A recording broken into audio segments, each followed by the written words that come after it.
Hello children, मैं कल आप लोग को पार्ट 2 वर्ड विचार के बारे में बताई थी और उसमें आप लोग को वर्ड किसे कहते हैं, उसके कितने भेद हैं आप लोग को बताइए। और अनुस्वार किसे कहते हैं, अनुनासिक किसे कहते हैं, संयुक्त व्यंजन किसे कहते हैं, व्यंजन किसे कहते हैं।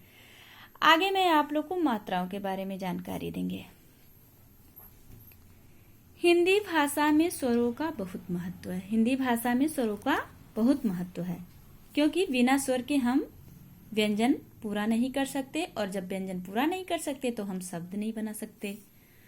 स्वर 2 प्रकार से लिखे जाते हैं। कितने प्रकार से? 2 प्रकार से। पहला अपने मूल रूप में, दूसरा अन्य वर्णों के साथ मात्रा के रूप में। मूल रूप में आप लोग को मूल रूप पता नहीं होगा तो हम बता रहे हैं आप लोग को। मूल रूप क्या होता है? मूल रूप मतलब जैसा वो है, जैसा वो है, जैसे कि अ, आ, ई मतलब जिस रूप में वो लिखा है उसी रूप में, उसमें बदलाव नहीं करना है। जिस रूप में वो लिखा है उसी रूप में, मूल रूप में। तथा अन्य वर्णों के साथ मात्रा के रूप में। यहाँ हम मूल रूप नहीं प्रयोग करेंगे। यहाँ मूल रूप मतलब जैसा वो है सेम वैसा ही लिखा जाएगा। और यहाँ पे मात्रा के रूप में मतलब जैसे आ की तो कोई मात्रा नहीं होती, वह व्यंजनों के साथ व्यंजनों को पूरा करने के लिए बनाया जाता है। लेकिन आ की मात्रा होती है। कौन सी मात्रा? आ की मात्रा। जैसे आप लोग को तरीके से बताते हैं। जैसे ये है आ, तो इसकी क्या मात्रा है? ये मात्रा है। ठीक उसी तरीके से छोटी इसकी मात्रा क्या है? ये मात्रा है। तो ये हो गया इसका मूल रूप।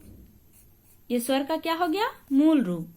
और ये क्या हो गया? मात्रा के रूप में। ये मूल रूप हो गया, ये क्या हो गया? मात्रा के रूप में। तो अब आपको समझ में आ गया होगा। अपने मूल रूप में तथा अन्य वर्णों के साथ मात्रा के रूप में। अन्य वर्ण मतलब व्यंजन के साथ मात्रा के रूप में। मात्रा के रूप में प्रयुक्त होकर स्वरों की शक्ति और बढ़ जाती है। जब वह मात्रा के रूप में प्रयुक्त होता है तो उसकी शक्ति और ज्यादा बढ़ जाती है। ये अनेक शब्दों का निर्माण करते हैं। अभी हम बताए आप लोगों को कि जब तक व्यंजन में स्वर नहीं मिलेगा, जब तक व्यंजन वर्ण में स्वर नहीं मिलेगा, तब तक हम कोई भी शब्द नहीं बना सकते। इसीलिए कहा गया है कि मात्रा के रूप में प्रयुक्त होकर स्वरों की शक्ति और बढ़ जाती है। ये अनेक शब्दों का निर्माण करते हैं। जब स्वर में स्वर वर्ण व्यंजन में मिल जाते हैं तो हम अनेक शब्दों का निर्माण कर सकते हैं। अब हम मात्रा किसे कहते हैं उसके बारे में जानते हैं। व्यंजनों के साथ प्रयोग करते समय स्वरों का प्रयोग उसी रूप में नहीं होता। अभी हम आप लोग को बताएं कि जब हम व्यंजन वर्ण के साथ स्वर को प्रयोग करते हैं तो हम उसका वही रूप नहीं प्रयोग करते हैं। क्या करते हैं? उसकी मात्रा को प्रयोग मिलाते हैं। व्यंजनों के साथ प्रयोग करते समय स्वरों का प्रयोग उसी रूप में नहीं होता बल्कि उसके चिन्हों का प्रयोग होता है। क्या प्रयोग होता है? उसके चिन्हों का, मात्राओं का प्रयोग होता है। ये चिन्ह है, इनका प्रयोग होता है। मूल रूप में नहीं होता, उनके चिन्हों के रूप में प्रयोग। जैसे हम अगर काम लिखेंगे, काम, जैसे काम, जब हम काम लिखेंगे तो काम में आपका ये देखिए आ की मात्रा है ये, तो हम व्यंजन वर्ण में इसका मूल रूप प्रयोग में नहीं किया। अगर हम मूल रूप प्रयोग करेंगे तो इस तरीके से हो जाएगा, काम, इस तरीके से हो जाएगा।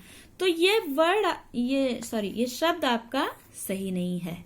व्याकरण की दृष्टि से यह शब्द आपका सही नहीं है। इसलिए हम इसका मूल रूप ना प्रयोग करके इसकी मात्रा का प्रयोग करते हैं। क्या प्रयोग करते हैं? मात्रा का प्रयोग। अब तो आपको समझ में आ गया होगा। तो व्यंजनों के साथ प्रयोग करते समय स्वरों का प्रयोग उसी रूप में नहीं होता बल्कि उनके चिन्हों का प्रयोग होता है। ये चिन्ह मात्रा कहलाते हैं। क्या कहलाते हैं? मात्रा। वो जो चिन्ह होते हैं वही हमारे मात्रा है। जो स्वर की मात्रा होती है जो स्वर का चिन्ह होता है वही हमारी मात्रा होती है। बच्चों यहाँ देखिए, आइए इन चिन्हों को दोहराएं। नीचे लिखे उदाहरणों को देखकर आप भी मात्राओं का प्रयोग करके दो दो शब्द बनाएं।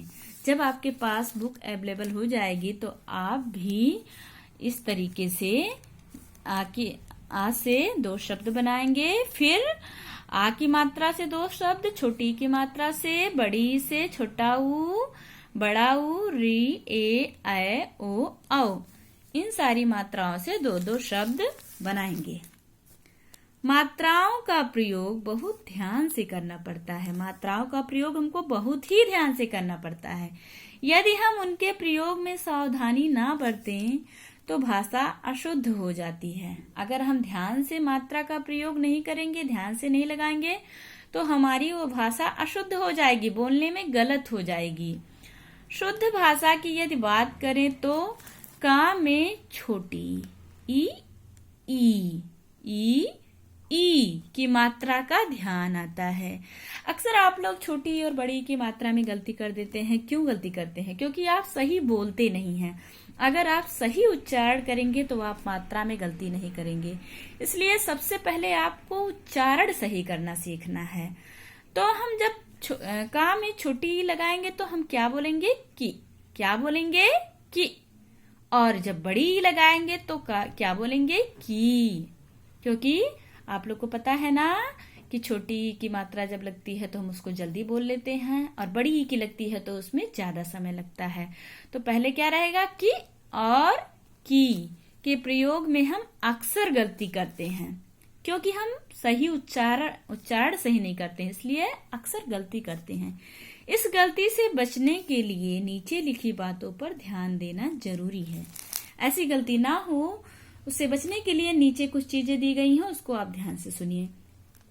यदि दो वस्तुओं, प्राणियों या शब्दों का संबंध बताना हो तो की का प्रयोग होता है। दो वस्तु या प्राणी या शब्दों का संबंध बताना हो तो की का प्रयोग होता है। जैसे राम की माता आती हैं, राम और माता का संबंध है तो यहाँ पे राम की माता आती है, यहाँ पे की का प्रयोग होगा।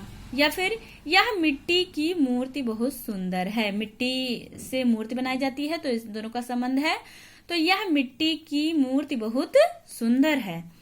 दूसरा कारण क्या है? कारण बताने के लिए। कारण, किसी चीज का कारण बताने के लिए, जब हम किसी चीज का कारण बताते हैं कि हम ऐसे हो गया, तो उसको बताने के लिए हम की का प्रयोग करेंगे। कारण बताने के लिए की का प्रयोग होता है। जैसे वह स्कूल नहीं गया क्योंकि पानी बरस रहा था। क्यों स्कूल नहीं गया? क्योंकि पानी बरस रहा था। वह स्कूल नहीं गया क्योंकि पानी बरस रहा था। राम ने कहा कि बस 10 बजे आएगी। राम ने कहा कि बस 10 बजे आएगी।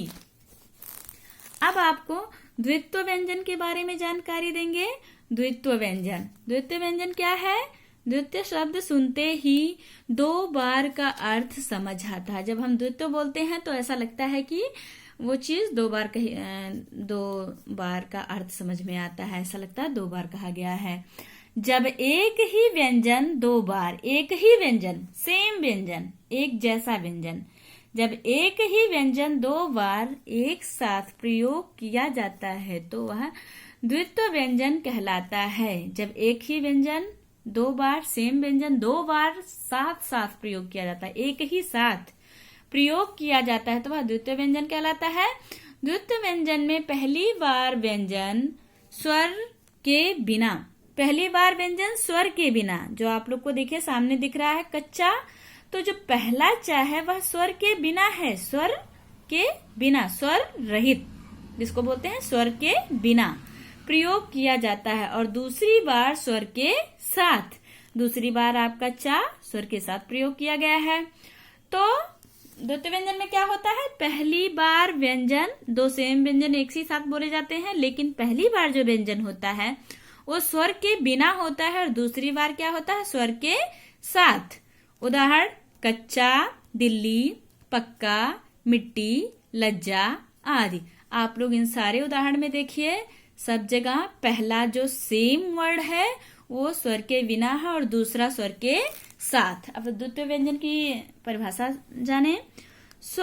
पहले स्वर के बिना, देखिए पहले स्वर के बिना और फिर स्वर सहित, दूसरा स्वर सहित, लगातार जब एक ही व्यंजन, लगातार जब एक ही व्यंजन 2 बार प्रयोग किया जाता है, 2 बार हुआ है ना, चा का प्रयोग 2 बार, ला का भी 2 बार, का भी, टा का भी और जा का भी।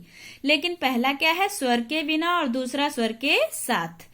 पहले स्वर के बिना और फिर स्वर सहित लगातार जब एक ही व्यंजन 2 बार प्रयोग किया जाता है तो वह द्वित्व व्यंजन कहलाता है।